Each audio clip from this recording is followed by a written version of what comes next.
Hey, welcome to the Sharpe Way Show. Yes, it is earlier today. I know it's 5 p.m. and most of you are accustomed to me going live on 7 p.m. on the East Coast, but I have to do 5 because I have a convention, New York City convention I have to go to this evening. So I'll be there the entire evening. Don't know when I'll be back. And I wanted to be able to give you guys a show today anyway, because some of you yesterday were asking about modern monetary theory. And I was going to cover it last night, but it would have taken me forever to cover it. So I figured I'd do a little bit of it today instead, making it a lot easier for people to kind of get it and maybe show you something special but something else. For most people, when you deal with some type of macroeconomics or something like that, modern monetary theory, it seems as though you're missing something. That's a common thought process. Wait a minute, this can't be right? It's not how it works, or something like that. And that's true here too. It is a theory that seems to not make sense, but explain, but not explain. So I definitely understand why people would think that it's a good answer. I understand them thinking that modern monetary theory is a good answer, but it isn't. And I'm going to show a little bit about two different experts, a woman named Stephanie Kelton and a gentleman named Randall Ray. And both of them have their thought process on it. They've both written books on it. She's written a book more recently. He wrote a book literally called Modern Monetary Theory. He wrote the book on it. And we're going to talk a little bit about that and show you why this just can't possibly work, or I'm really missing something. And perhaps I am. Perhaps I've totally missed something. But let me go down and show you a little bit of this. I think you'll enjoy it. We'll walk through it real fast. I think you'll understand it. For those of you who know it already, you'll still enjoy it. For those of you who don't know, it will be eye-opening. An unconventional economic theory is gaining some traction thanks to the policy teams of Alexandria Ocasio-Cortez and Bernie Sanders. Yes, this is becoming popular because the more socialist side of America wants to spend a lot of money. And you got to find a way to make money. And this completely solves that problem. I think the first thing that we need to do is break the mistaken idea that taxes pay for 100% of government expenditure. My critics say, Bernie, that's a great idea. You're into all this free stuff. Yep. How you gonna pay for it? Yeah. I want to know that. I'm with your critics. So MMT starts with a simple observation, and that is that the U.S. dollar is a simple public monopoly. In other words, the United States currency comes from the United States government. It can't come from anywhere else. So what that means is that the federal government is nothing like a household. Okay, I want to be clear. Her point is being, to make sure you're clear, is the U.S. dollar can only come from America. So therefore, it is a monopoly. You can't get U.S. dollars anyplace else except from America. So just keep that piece in mind. That's why she says it's a monopoly, and that's why we're good, because of that. For households or private businesses to be able to spend, they've got to come up with the money, right? And the federal government, it can never run out of money. It cannot face a solvency problem. I want to make sure you hear what she says. It cannot run out of money. That's what she said. And it cannot face a solvency problem. This is what she's saying. It cannot happen. It is impossible. Cannot happen. Coming due that it can't afford to pay. It can pay everything. It never has to worry about finding the money in order to be able to spend. So it's a valid point. Why does a deficit matter? If, according to what she's saying, and again, you heard her say it, never, she wasn't, well, maybe could. Nope, she was never. It could always have enough. And I want you to think about this in a similar way. Nike. Yeah, I'm serious. Only Nike can make Nike sneakers, right? And if you're a collector of sneakers, you have to get those from Nike. Nike can never run out of sneakers in theory, right? They can keep making Nike sneakers if they want to. As long as they have the resources to physically make the sneakers, they can keep making sneakers. So as long as a bill comes due in Nike sneakers, right? If they have to pay the bill in Nike sneakers, yeah, just make some more Nike sneakers and pay them. That's an accurate statement. Absolutely. So why would it matter as long as Nike can keep paying in Nike sneakers? They'll just keep making Nike sneakers and pay all their bills. This is an accurate statement.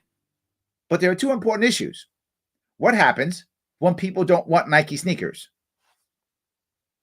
Or two, when people don't value Nike sneakers anymore. That's the issue we're not catching. I get what she's saying. She's correct. If you're the guy or gal who makes the dollars and people still want their bills paid in dollars, you just make more dollars. That's true. Yeah.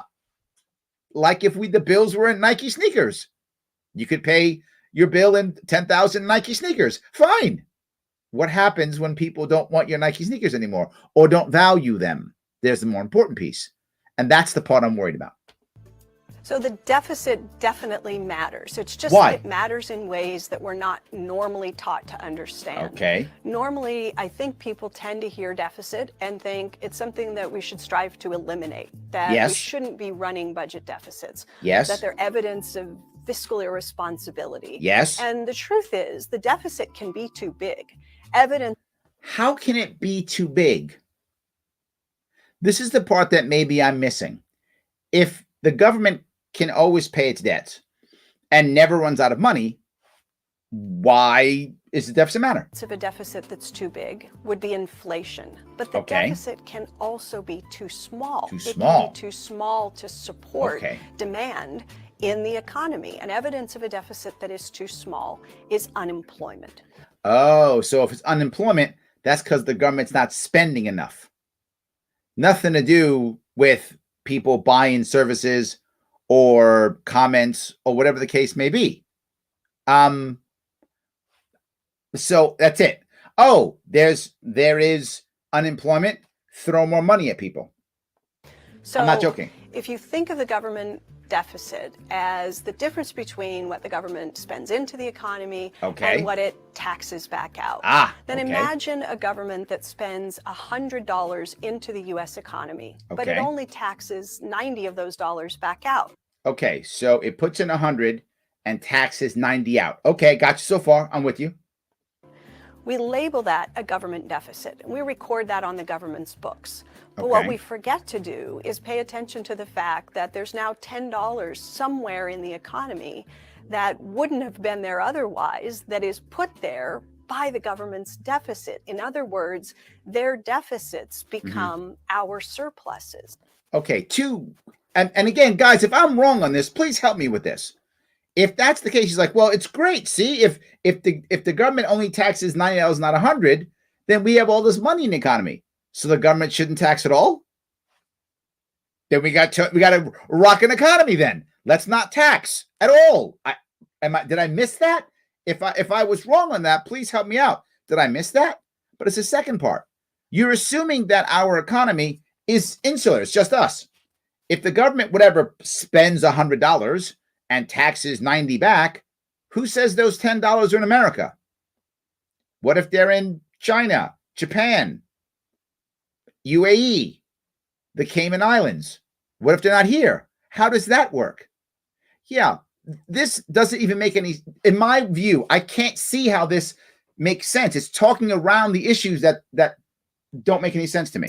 And so when we talk about red ink and the government having all of this red ink, we have to remind ourselves that their red ink becomes our black ink, and their deficits are our surpluses. So why would we ever want to have a balance? Never we'd want to have a balanced budget. Like, never. We just want to keep spending.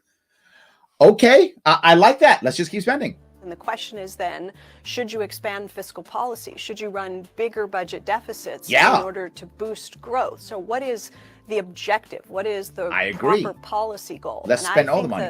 The right policy goal is to maintain a balanced economy. Why? Why would you need a balanced economy? If the government can never run out of money ever, that's what you're saying. If the government will always pay its bills, what you're saying. If the government goes into debt, we all win. It's what you're saying. Spend, spend, spend. I don't understand. Why isn't it? Why is anyone fighting?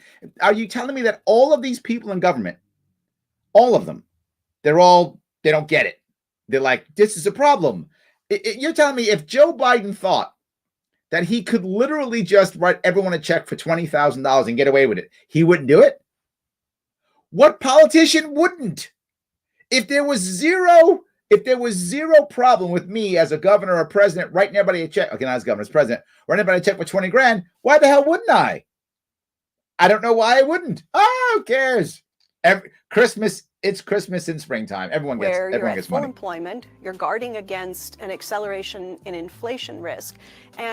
But how are you guarding against inflation risk? Let's walk down that road. Economists tend to understand that the kinds of things that you can do to boost longer-term growth are investments in things like education, infrastructure, R&D. Those are the sorts of things that tend to... Well, let me give you the example of what happens now in my state, New York. We spent money in infrastructure. We spent $5 billion rebuilding a bridge across the Hudson River. And we spent tons of money on education. We dropped $28,000 per kid on our education. We spend tons of money on this. Yet people are taking, like no tomorrow, packing up and leaving my state. It's not bringing anything except deficits to my state. It's not working. And a lot of that money is coming from the federal government. We're taking federal money and our own money, both, and we're spending tons of it. And I don't see anything coming back. We have terrible roads. We have terrible schools. And I'm not saying that. Anyone will tell you that. There's data on this. We rank at highest, we rank 25th out of 50. Lowest, we rank 37th out of 50. That's not good schools. And our roads don't match. Bridges still collapse. I don't know. I don't see any of this. Accelerate productivity growth so that longer term real GDP growth can be higher. So there are ways in which the government can make investments today that increase deficits today, that produce higher growth tomorrow, and build in the extra capacity to absorb those higher deficits. Why would you want to absorb higher? This is the thing. It's like you're saying two things. Deficits don't matter, but let's absorb a deficit. I don't get how that works, but I guess somehow in your mind it does. Or, there's no worry about inflation, but we have to guard against inflation. This is doublespeak. It's impossible really to put a number. Nobody can. How much debt is too much debt? If you look at Japan. How can you say no one can put a number on that? How you can't put a roundabout on it? You can, well, maybe around. No one can. So just spend until it collapses. Is that what I'm hearing? Just spend it. When it collapses, we know. Didn't work. Japan today, you see a country where the debt to GDP ratio is something like 240. And if you look at that, where that big thing goes up, that big chunk where it starts to go up, that's about 1990. That's when it starts to go up. And from 1990, give or take to 2010, in that area, 85, maybe to 2005, there were 2 lost decades. Total stagnation in Japan. Do your own homework. Total stagnation. I know. I was there for a chunk of it. It was total and utter stagnation. Nothing happened in that. And they've been begging to raise wages for years. It literally, what she's about to tell you is literally what put Japan into 20 years of stagnation. %. Well above, orders of magnitude above where the U.S. is today, or we weren't in stagnation either. Forecast to be in the future. And so the question is, how is Japan able to sustain a debt of that size? Wouldn't it have an inflation problem? Wouldn't it lead to rising interest rates? Wouldn't this be destructive in some way? And see, it can't lead, and this is the problem people talk about. It can't lead to rising interest rates. A regular market, that would happen, but they have a central bank just like we do. And the central bank just decides that the rates are going to be low forever. It's not natural, wrong word. It's not normal, right? It's not how things work.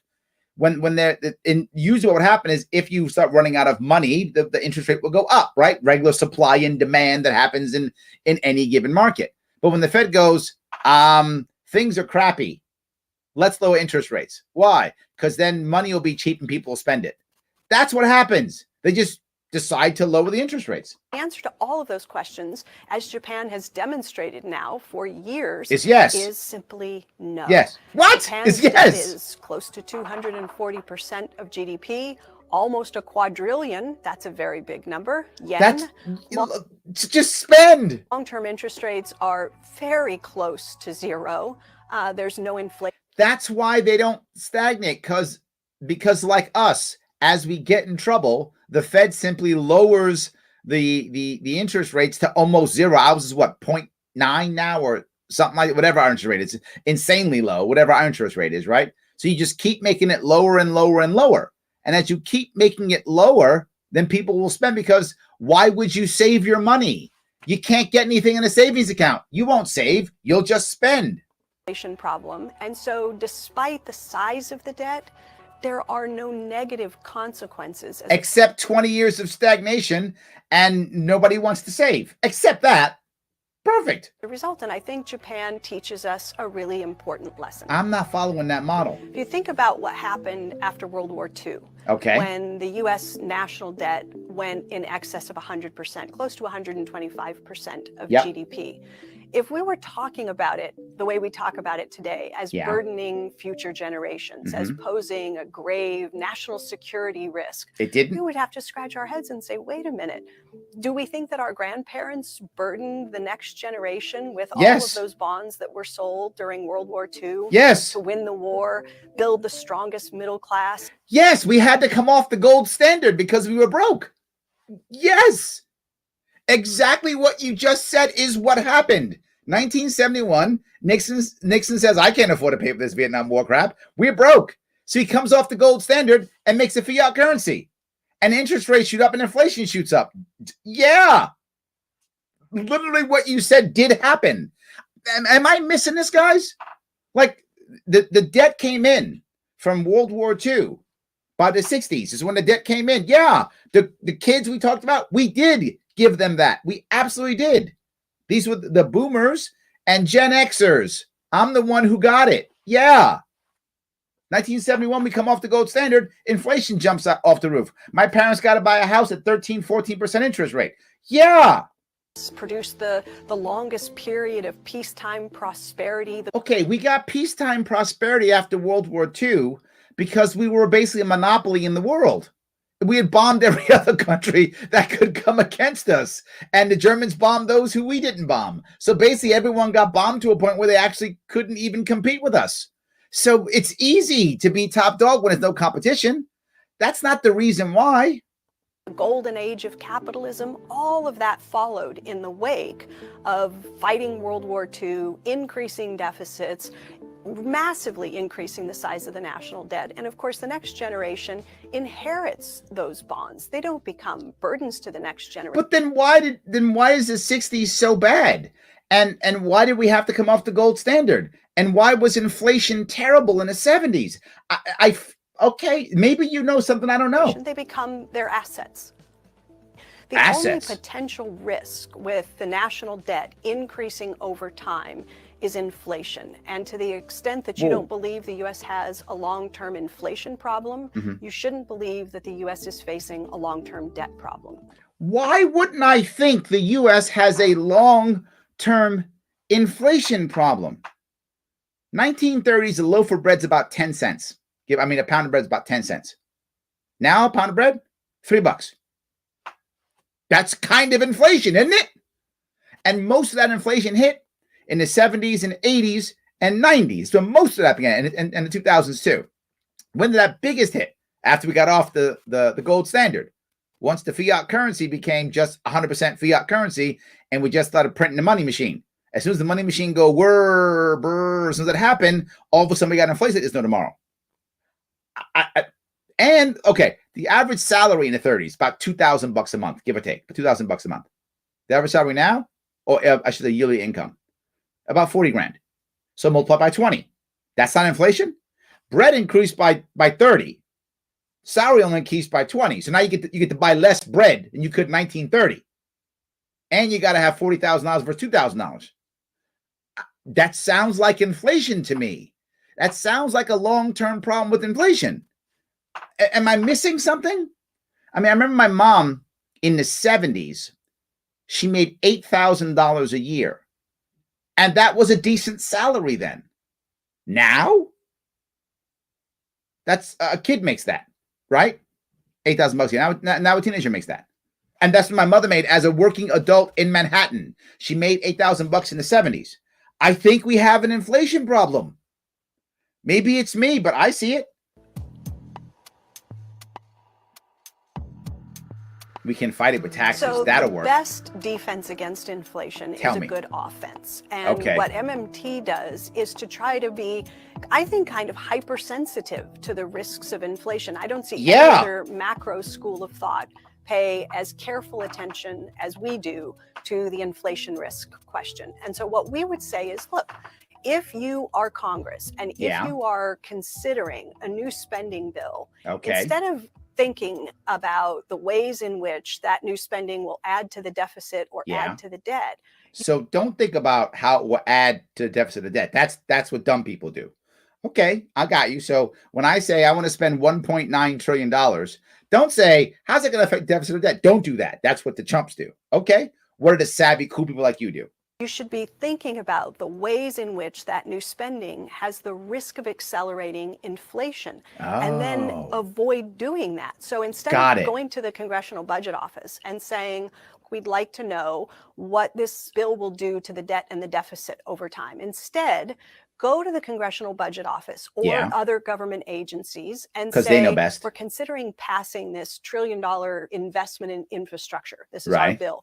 Would you look at it? And we plan to do this spending over the course of the next 5 years. Tell us if that would create problems in the real economy.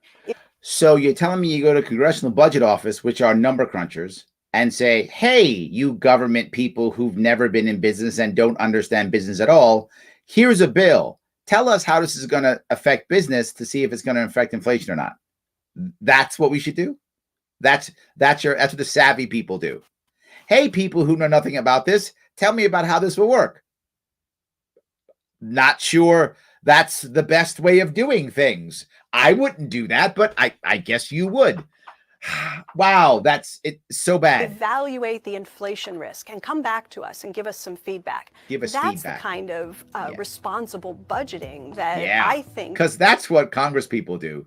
They worry about responsible budgeting. That's what they do. I would like to see Congress begin to move towards.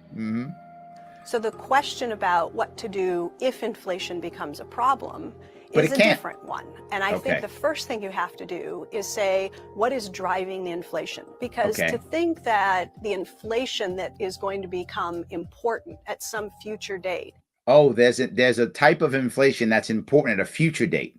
Okay, tell me about this one. Is likely to be the result of too much aggregate spending is really hard to believe. I mean, the U.S. economy hasn't experienced what we might call demand pull inflation. Oh, the dreaded demand pull inflation. I hate that kind of inflation. What kind do we have? For almost a century, the types of inflation that have been important in the U.S. have almost always come on the cost side, what we call cost push inflation. Cost push inflation. That's the good inflation? I don't think either of them are good. I don't know what you're talking about. All I know is my mom used to make $8,000 a year and it was good. Now she couldn't survive any place in the country that way. I know that, the value of bread has gone up higher than my salary. That I know. I can buy less bread now with my salary than I could have in 1930. That I know. That's, I guess, that cost push inflation. I actually don't like that one. I hate that kind of inflation. I actually hate any kind of inflation. They come about because of things like oil price shocks. You might see increases in headline. Random oil price shocks that happen randomly. Yeah, I hate when it happens. Last week, walking down the street, saw like 3 oil price shocks. It makes me so angry. And inflation rates because the housing component or healthcare. And healthcare. Healthcare, housing, stuff government tends to run. Surprising how that's the stuff that prices are raised. That's an odd one. I'm shocked at that one. When you think about how to fight inflation, you've got inflation resulting from energy price increases. It's probably not going to do much to have the Fed raise interest rates or even to have Congress. So they'll just lower them. You're right. That's why they just lower them.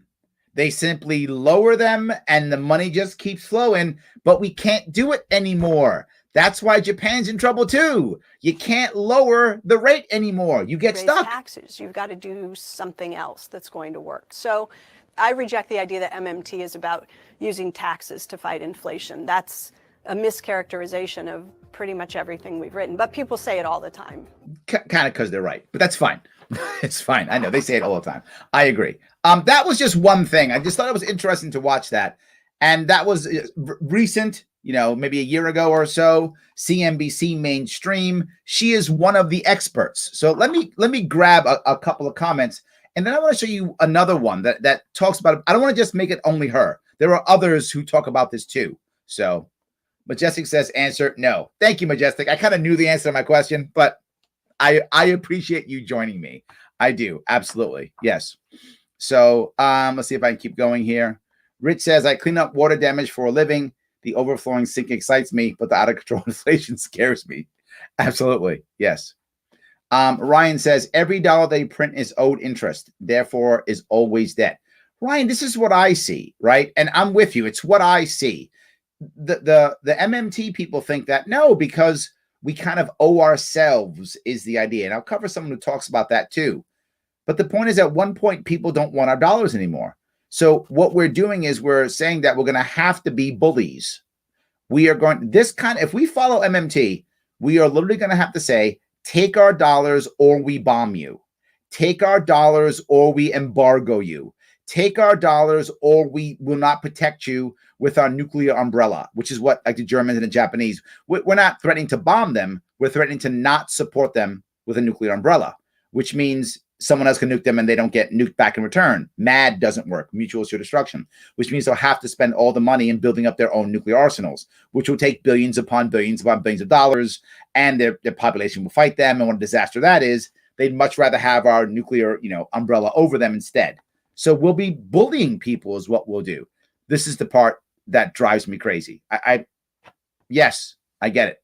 So, all right, see if I can do this. Ryan then goes, many foreign governments looking to get their physical gold. This will cause a big war. I hope not. I don't think so. This will cause a problem, but I don't think a big war. Nike steals their old Nikes back or bombs the people that are trying to wear the shoes. Thank you, Rich. You read my mind. Yes.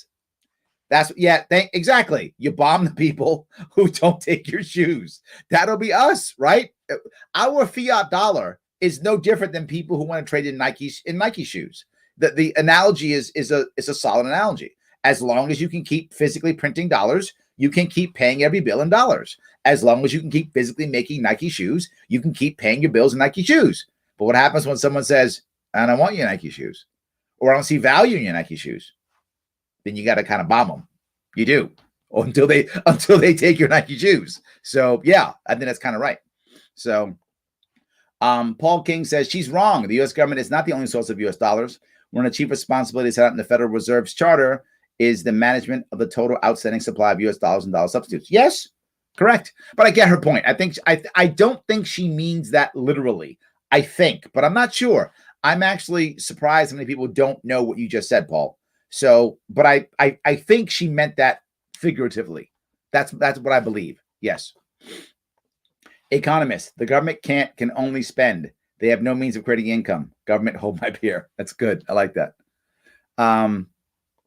Matt says, yes, more stimulus checks. Daddy wants a Lambo. I'm in. I mean, if this is true, the point that I'll constantly bring up, and when people talk about this, look, we can't really, we can always pay our debt. That's losing us too much debt. Well, here is my response to that, Matt. If that's true, why does anyone go bankrupt? It's a serious question. Why does anyone go bankrupt? Well, Larry, that's different because that's a household. No, that's silly.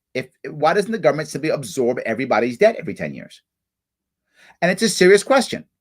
Why doesn't the government simply absorb everybody's debt every 10 years? Every 10 years, we'll take all your debt. How much debt you have? Hit the credit cards, all the stuff. The U.S. government will pay it. It's all dollars, right? Everything I owe is in dollars. So let the government pay off all our personal debt, and we all get to reboot every 10 years. That's awesome. I love that. If she's right, why not do that? Why not just pay off everybody's personal debt every 10 years, and boom, we're done. Government takes it. It's the payments in dollars. U.S. never runs out of dollars. Pay the dollars. What could go wrong? Yeah, a whole lot could go wrong. A whole lot. But why does anyone go bankrupt if this is true? Absorb the debt. Done deal. Yes. Ryan's point. Why a war on poverty? UBI tomorrow. Everybody gets, I don't know, 40 grand a year. Why not? There's no limit. Everyone gets 40 grand a year. UBI, you want to work, work. You don't want to work, don't work. And the advantages she talks about, only issue is unemployment. Well, if where you live, 40 grand's enough for you to survive and you're happy with that, you're not unemployed because you don't want to work. Unemployment only matters if you don't want to work, if you don't want a job. Well, if wherever you live, 40 grand's fine, you don't got to work, no unemployment there, right? Or you can just work part-time if you need to make some extra money. You work in a larger city where you need more cash than that. You work a part-time job or you work a 20, 40 grand, $1,000 a year job. Life is good. You know what? 40 for jumps. Do 80. Do 80,000 a year. Most Americans won't want to work. You give every American 80 grand a year, most Americans aren't going to work. Some will, but most aren't. They're going to watch Netflix, play video games. It's fine. No unemployment. Unemployment zero. Everybody wins. Look at this. I am the stat master. I should be an economist. I've missed my calling, Ryan. I should have been an economist. That's what it is. Absolutely. So, all right. Mike says New York spends $55K per non-violent offender, but only $28K on K-12 students. Yeah, you know what, Mike? What we should do is double that, but just get it from the federal government because money doesn't matter, I guess. David says what I under is more money printed, hence too much supply. Mean things will go up. I think so. I think you mean that if there's more printed, the dollar value goes down, so the pricing goes up. Yes, I think that's true, and that's inflation. That's that other inflation you said. What she said was the good inflation. Yeah, I don't like any of the inflations. None of this. So I'm not going to do that. I'm going to pass on that one. Yes. Nixon killed the dollar when he said gold couldn't be physically collected. Yeah, and I think, yes. And that's what I meant. That's when the biggest inflation came, was in the 70s. Sam says, what MMT gets wrong is that sometimes businesses save/reinvest and can create long-term growth. That's true. If we tax $90 to get $100 today, we may miss out on making more in the market. Unemployment is temporary. Often true. Sometimes, though, now in today's world, sometimes unemployment becomes permanent. It does sometimes in today's world. But I see your point, though. It does sometimes. So Matt's like, this is like a bizarro economics lesson. Yes, absolutely. All right. So David says the U.S. is still drunk from the WW2 party. It's an opinion. I think you're right. We are there. Yes, we are exactly there. 100%. Yes. Mike says what Dr. Keaton is saying is the U.S. can do for itself what it did for the EU, South Korea, and Japan. U.S. rebuilt these countries with our tax dollars without worrying about inflation using MMT. Yes, I get what she's saying here, but there's a difference, though, right?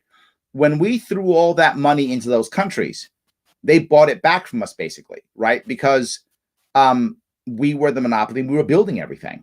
So we were able to keep growing. Being a monopoly is a good deal. When you're a monopoly, you can spend a lot of money if you want to, up to you, right? Amazon has a $10 billion a year marketing budget. Yes, $10 billion per year is just their marketing budget. So when you're a monopoly, you can do what you want. And I see what she's saying with it, but the debt comes due eventually. And I think we see it too, right? We're struggling now and we struggled in the 70s. I think the debt did come true is what I'm saying. That is my issue about this. That at one point, people don't want your Nike shoes or don't value them, or the bills don't come in Nike shoes anymore. What happens when the bills don't come in dollars anymore? Right? Then what? That's a bigger issue. So David says, no, Larry, you're not missing anything, pal. Thank you. I appreciate it. Yes, absolutely. Robert says, MMT is just a new trendy term to dress up the classic corrupt centralized banking. You know what? I hate that, but I think you may be right. Often when you guys say things, I don't like what you say, but it doesn't mean you're wrong. It means just, yeah, yeah. All right, let me grab, this is an interview with a different gentleman. He is someone who wrote the actual book called Modern Monetary Theory. He wrote the actual book on it, and he's going to talk about what he says about it and how he says it. And it's similar to her, but I just want to make sure we had more than one person talking about this. So we weren't just thinking that only one person, only one person's view was critical. This is also from last year in Bloomberg. So just before we get started, some housekeeping. There's a question window. Hold on, sorry. Imposes tax liabilities or... Okay, hold on. I'm sorry about that. I went a bit too far. What MMT is all about. What's MMT all Well, about? first, let me say that what we argue is that a sovereign government that issues its own currency is actually nothing like a household or a firm. Nothing like a Even though household. we hear this analogy all the time. If a government issues its own currency and imposes tax liabilities or other kinds of liabilities in that currency. So what it's saying is if a government creates a currency and then creates tax liabilities or billing in that currency, and spends only in its own currency and issues debt only in its own currency. There we go. Then it basically can never run out of money. Never runs out of money. The basic of the argument. Now, again, this is basically the same thing she said. Two different people, both wrote books on that, and they didn't say might not, maybe not, there's a certain amount. They both use superlatives. Never run out of money. Not a concern. Always pay their bills. Never go bankrupt. So what is it? What do you mean by never run out of its own money? Spell See, this guy's like, what? What'd you just say? What did you just say? Yeah. that out a little bit. It's always able to make all payments as they come due. So any payment that it is promised to make, whether it's your Social Security retirement pay, or it is interest payments on government debt denominated in its own currency, it can always make those payments. Always. Every time. I don't know why we aren't getting 80 grand a year. Frick, a month. I almost 80 grand a month. Yeah, 80 grand a month. Let's all get it. I want that Lambo too, man. Let's do it. 80 grand a month. By doing what? Well, the way it used to work is that the government actually would print up the currency or stamp the coins and make the payments. Today, it's all handled electronically. Electronically, meaning we don't even bother printing the money anymore. We don't even bother stamping the coin anymore. So there isn't even the paper and ink resources or the coin or metal resources required. It's you run a program and go, how much we need? How many trillions? Hold on. Enter. Okay, you just got a trillion. Oh, we need 2 more trillion. Hold on. Enter twice. Done. Now we have 3 trillion. Well done. Next. That's how it's made now. So I don't know if we want to get into nitty-gritty details, but the way that the U.S. Treasury spends is by having the Fed credit the reserves of a bank. So the Fed just credits the reserve of a bank. Where's that money come from? Where's that money come?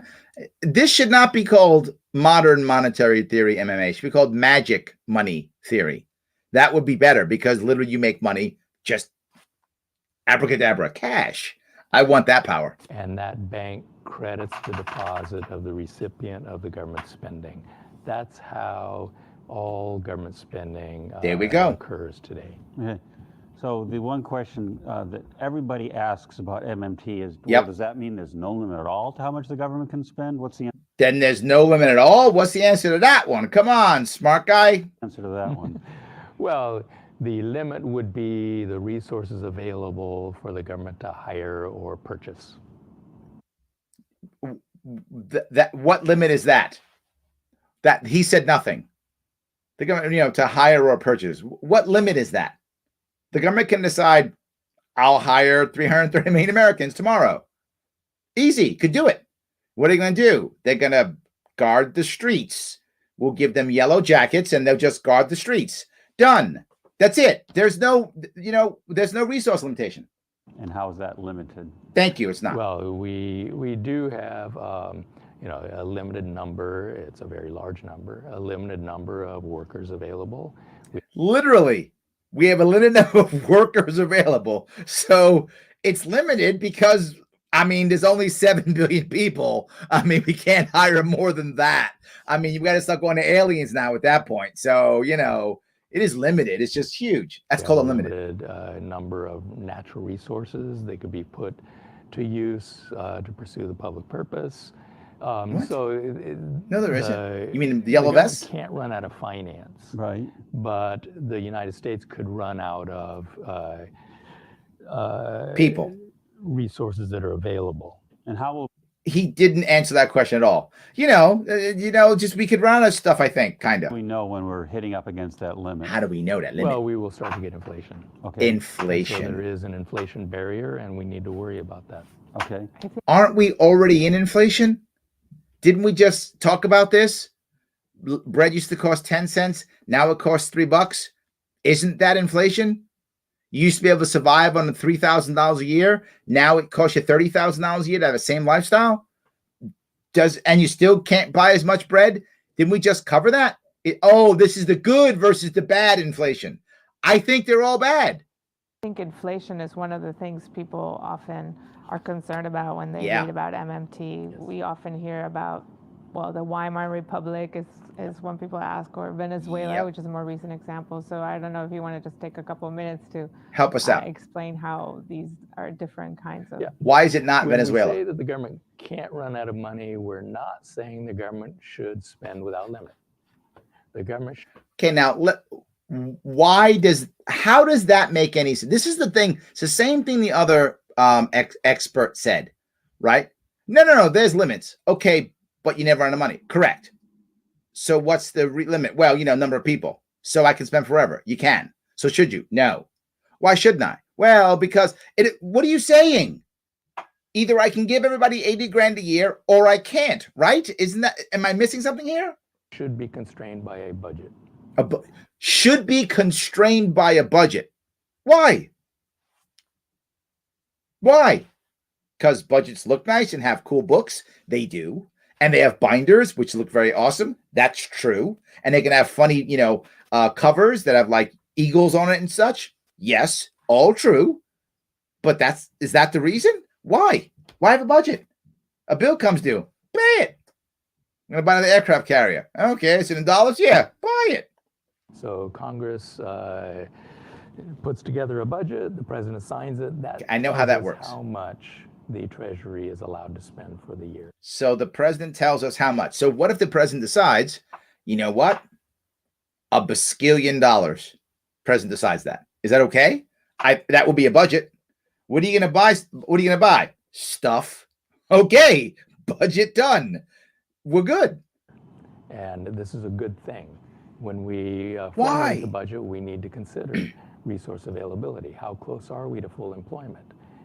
Once we start. Why does this full employment thing even matter when it comes to our budget? And this is a serious issue.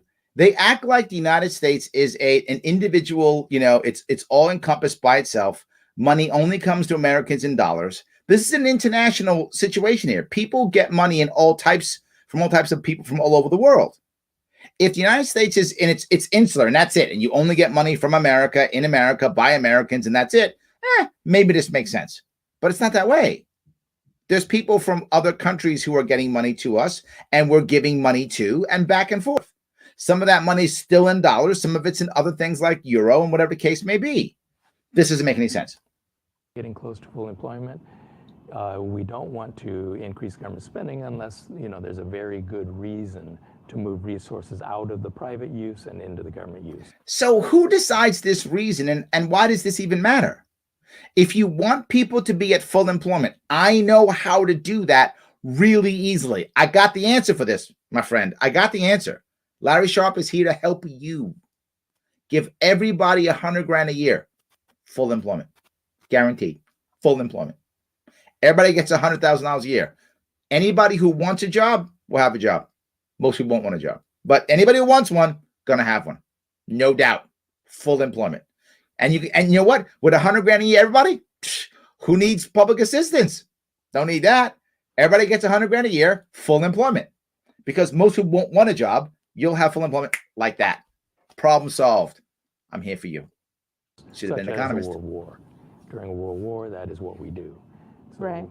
Hey, we haven't had a world war in 70 years, and we're not going to have one again. That's not how things work anymore. We're not trying to capture territory. What's this, Napoleonic times? Stop. We're worried about intellectual property, cyber war, a little bit of oil and gas here or there, but most of that we buy or intimidate through cyber war anyway. This is, when the world war comes around, because those happen never. We'll impose taxes. We will have a... Okay, why impose taxes? This makes no sense. Why would you impose tax? If you got a world war and you got to buy aircraft carriers again or battleships, so the next world war he sees, whatever this world war is, just make sure that people who build a battleship take dollars. Who cares? We need 25 battleships. Fine, it's dollars, right? Write a check. 26. Here's another million. It's for you. Take that dip. What do you care? This makes no sense. Why would I tax? Bond saving campaign. Why? Patriotic saving. We will use rationing if necessary. Why? What are you talking about? Why would we haven't needed rationing during Vietnam, during Korea, during the Gulf Wars? Why would we use rationing? What are you talking about? You've just made this up. This guy is living in a fantasy world. We will use wage and price controls if necessary. Because wage and price controls will never go wrong. So this is why our healthcare system is trashed right now. Why would you do it? This is my point, right? If he's telling us that we don't run out of money, we can pay any bill. That's what he's saying. I don't believe that, but that's what he's saying. Why would you require price controls? The price doesn't matter. It's in dollars, right? How much for that piece of bread? $400. Fine. I'll take 2. Who cares? One for my friend. It doesn't really matter. In a war, in order to move more resources to the government sector without causing inflation. If we don't do those things and the government keeps ramping up its spending, we will get inflation. Right. And she goes, right. She has no idea what he just said. She's like, right. Yeah, like you knew that. You don't know. The funny thing is, these people speak with such authority that everyone's afraid to ask him a real question. Because they're like, you're just so smart. No, you're full of crap. You are utterly full of crap. There's no way this works. There's no way this works. And she's like, right. Oh, yeah. Like I knew that. But you didn't. Stop. And this guy's scared to ask the question because they're afraid someone's going to yell at him. Does MMT have anything to say about where we are today? And how close is, say, the United States to that point where it can't spend anymore? Yeah. Well, it's pretty clear that we still have slack in the economy. We have sufficient slack to increase government spending. And, what people aren't getting, and let me be clear on something. Larry, how in the world can we keep going with so much debt?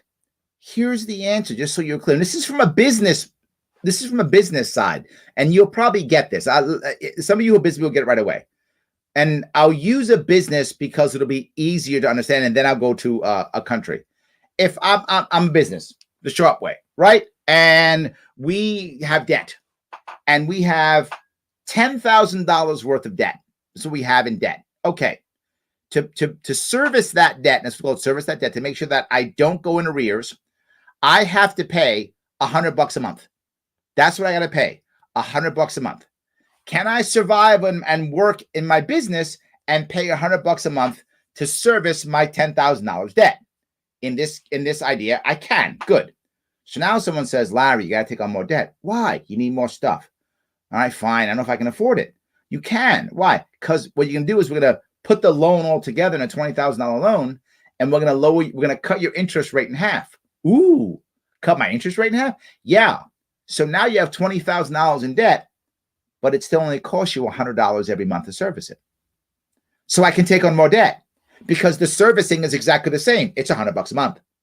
So if I keep lowering my interest rate, I can keep getting bigger debt because servicing the debt is still cheap. Now, what if I start growing a bit? I'm making some more money.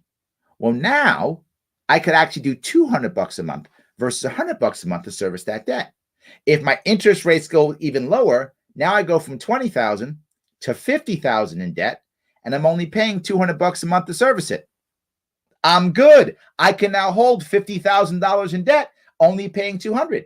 Well, I get a little bit better, so now I can do $250 with another $20,000 on. So I got $70,000 in debt, but I'm only paying $250 a month. Big difference. When you lower the interest rate, you can service more debt. It's not magic. It's we keep lowering the interest rate. It's below 1 now. So it's very easy to service the debt relatively. Once you can't service the debt, you have a problem. What happens now when my full budget of my Sharpe Way is is only $1,000 a month. And now to service my debt's $100. Now servicing my debt's $900 a month. Well, I only got $100 for my business. I can't function. Now I'm in trouble. That's what winds up happening with a nation. Eventually, they can't service their debt. That's the problem. At one point, you can't service that debt. What used to happen in the old days, what they would do is they would simply arrest the merchant, call him a criminal, arrest them, and then get rid of the debt, or take the merchant's assets and service the debt with that. So that's what they would do in the old days. Now, I guess we just default. But anyway, yes, that's the problem we're not talking about here. Even the chairman of the Fed admitted that recently in questioning. The old thinking was that you couldn't get the unemployment rate below about 6%, the official measure of the unemployment rate, without sparking inflation. But we've seen year after year, we've lowered the unemployment rate below 4%, and we still don't have any inflation pressure that's visible, which tells me... How can they say there's no inflation pressure that's visible? The American buying power, spending power has gone down and down and down. Real wages have not increased in decades. I don't understand. This is, well, we don't have inflation. Why? Because the number isn't high? But if I can't get the same amount of bread that I could get 10 years ago, there's inflation. There's still a lot of slack. Now, I think the official unemployment measure leaves out many people who don't have jobs and want to work, or who are part-time employed, also and true, full-time jobs. So just make jobs. That number is misleading. We have looked into this, and tell me what happened. Like there are between 12 and 15 million people probably who would take a full-time job if it were available. And so the way we make that available is what? Government spending? Yeah, I bet that's how you want to do it, because that's your answer for everything, basically. That would equate to what kind of an official unemployment rate? That's hard, again, because the official unemployment rate excludes those people. From, it excludes. This part is about 2/3 of the people that I don't know how these things are even related. A job. I think that if a job were available, then we will. If a job were available, how about entrepreneurship? Is that even part of this deal? That's not even in his world. He still thinks we're living in World War II where there's like 4 big companies or that kind of thing, right? Is that what he thinks? Get down to what's called frictional unemployment, people between jobs, people who just graduate from college. Right. I think it'll be in the 1 or 2% range. We talked about people's misconceptions about what countries, listen to this. MMT. I mean, are there any countries today that sort of practice anything close? Sure. Okay. All the major countries in the world that will immediately come to people's minds already operate MMT. We already do. They have sovereign currencies. Right. Okay. They issue their own currency. They impose taxes in their own currency. Yep. They collect their own currency and look at that. Taxes, and they issue bonds in their own currency. Therefore, all of those are MMT countries.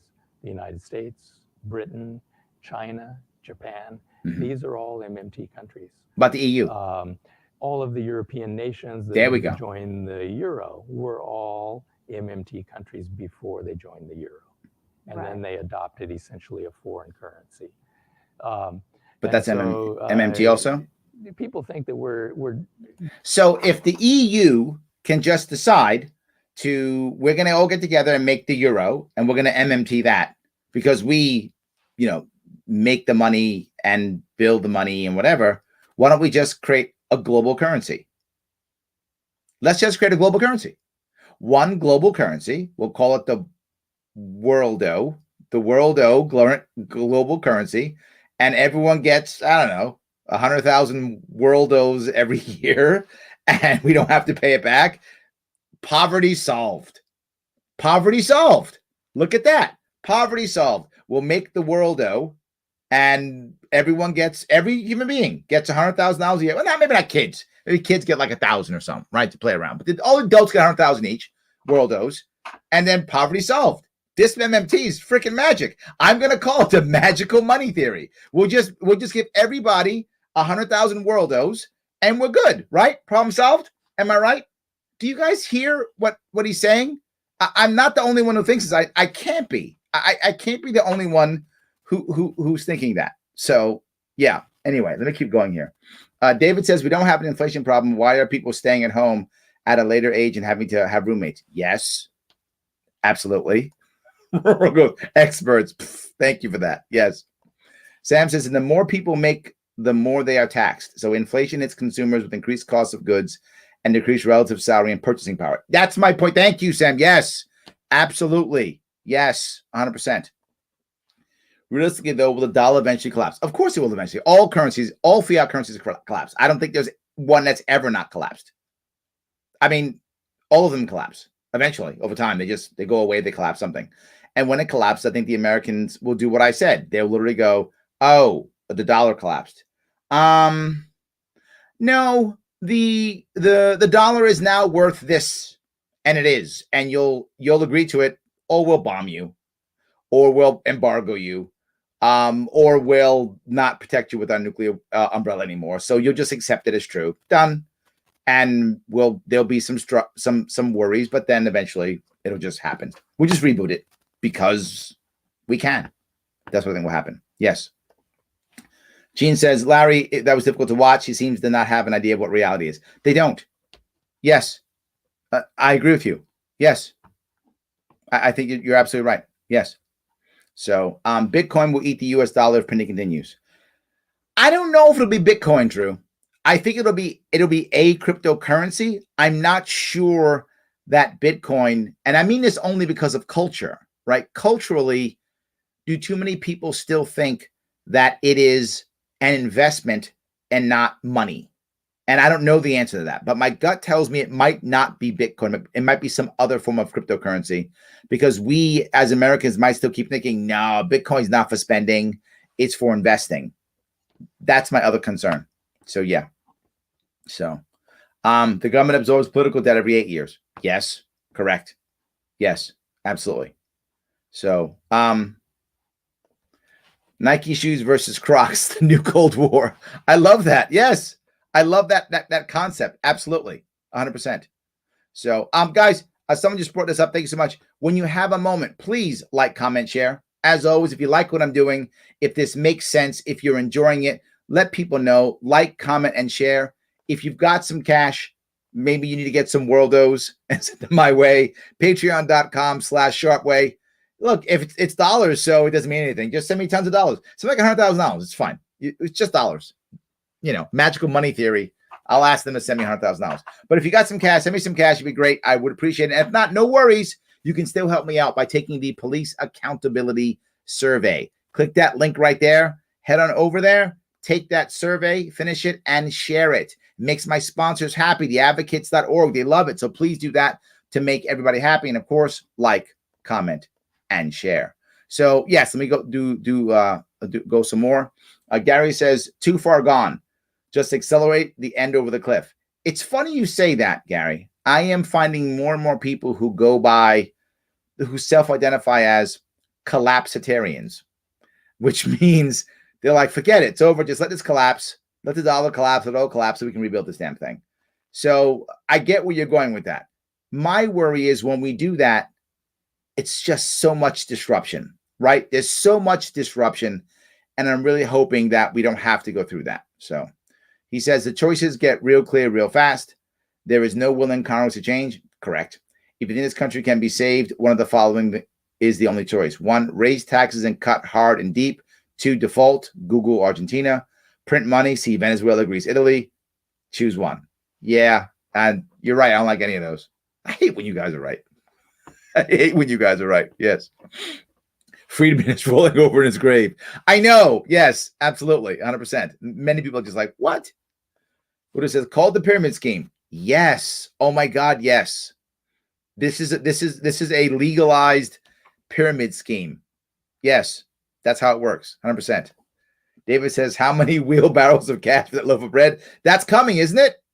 That's coming. Absolutely. That's coming. They'll be like, well, that's not this type of inflation. That's the other type of inflation. Okay. Steve says, MMT is sleight of hand trickery intended to gaslight the population into accepting a system that slides directly into socialism. Yeah, I can see that, Steve. I can definitely see that. It's a vicious strategy that will only benefit the elite. The consequences will not be unintended. This is intentional, make no mistake. If it's that intentional, why isn't it more popular? Are they failing that much? I mean, generally speaking, if the elites want something to be popular, they can knock it out pretty fast. I'm not sure. Yeah. Yeah. Ryan says, true, Larry, every fiat currency has eventually collapsed. They all do. It's how it works. Yes, they all do. Yep. So the elastic giraffe says, I agree with much of the descriptive side of MMT, based on the non-Charlistic and credit theories of money, but prescriptive side is awful, all about their Keynesian obsession with full employment. You know, thank you for that. You brought up a very valid point. When they use MMT to explain how the money system and economy works, they're actually correct. So you're right. That's true. When you're just describing how it works, that is accurate. But then they go, and because of that, that's the problem. The and because of that is the problem, right? And because of that, spend until there's full employment. You're right. I'm glad you brought that nuance up. There is a nuance, and you're correct on that.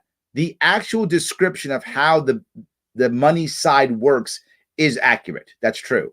It's the answer they come from that is way off. So Missy says, economics is admittedly my weakest area. I'm trying to learn as much as I can, but mathematics was never my strong point. I think many people are the same. Yes, it's hard for people to go through this sometimes. It really is, right? It is difficult to get through all of that. It definitely is. So the latest is now Janet Yellen wants to have a worldwide G20 tax. Oh, is that right? Why? Let's just adopt a G20 currency, spend, right? That's all we do. That's the goal. Just create a currency that everyone has to do what they want in, and problem solved. Yes, absolutely. So Ryan says, when the next world war happens, Larry, MMT and the world economy will be the reason. Yeah. That's, if that is to happen, that'll be it. Yes. Paula says, proponents of MMT do not understand scarcity. Yes. She also says she's at Kroger's. She needs some of that MMT money. So if you guys are near Kroger's and Paula's around, go there and hook her up with some of that MMT money. Just whatever it is. If it's dollars, it's fine. You getting some bread? Yeah, get like 5. It's fine. Yeah. Mike V says, according to Jerome Powell, head of the Federal Reserve, he said last month, we are not seeing inflation at this point. Look, I hope that we're not having big inflation, Mike. And by the way, I hope this was what you wanted. You asked about it yesterday. I hope it's good. But can we not have big inflation in any given month? Yeah, 100%. But is inflation obviously happening over time? I think it's obvious. And I think it's slow. For example, she talked about the idea of, a spike in oil prices or a spike in, housing or something. That eventually affects other things too. I think inflation keeps happening. It kind of has to. But can we miss it for a month or so? Yeah, of course we can. Doesn't have to mean that it's every single month. So Rich says, this doesn't seem ethical. The money/resources resources have to come from somewhere. Hint, we're sucking them from our trade partners. Okay. People don't understand that inflation is used as class warfare. Oh my God, Rich, thank you so much for saying that. Yes, it is. Because for those of you who don't get it, he mentioned how we make money. We just credit a bank. Well, who has access to the bank money first? The bankers. So the bankers get the dollars at the highest value. By the time the dollars get into the market and begin inflation, it gets down to people like the elderly who are getting Social Security, people who are on public assistance. That's when a dollar has the least value. Absolutely true. Yes, 100%. So I'm going to grab a couple more of these if I can. I appreciate all the comments, guys. I really do.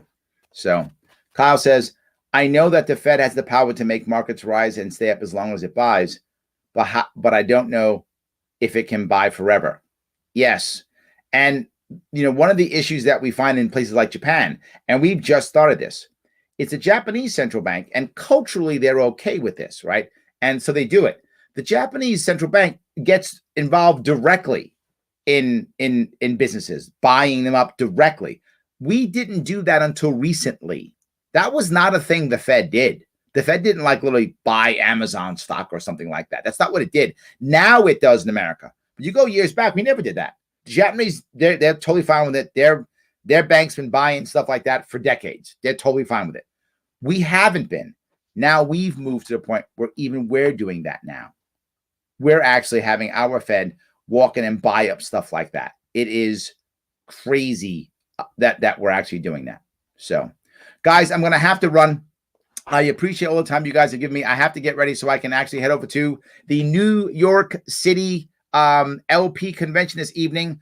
I will be there. It is my city. I got to be good. So I'm going to go show up. Always please like, comment, share, support to the best of your ability. And of course, we take the police accountability survey for my sponsors, theadvocates.org, to make sure that everybody's happy. We keep doing this if you like what we're doing. Sorry for the early show. I know usually it's 7, but I will be out, as I mentioned, so we did it at 5. Tomorrow, I have a cool reaction video. And then later on this week, another cool guest. I will see you all very soon.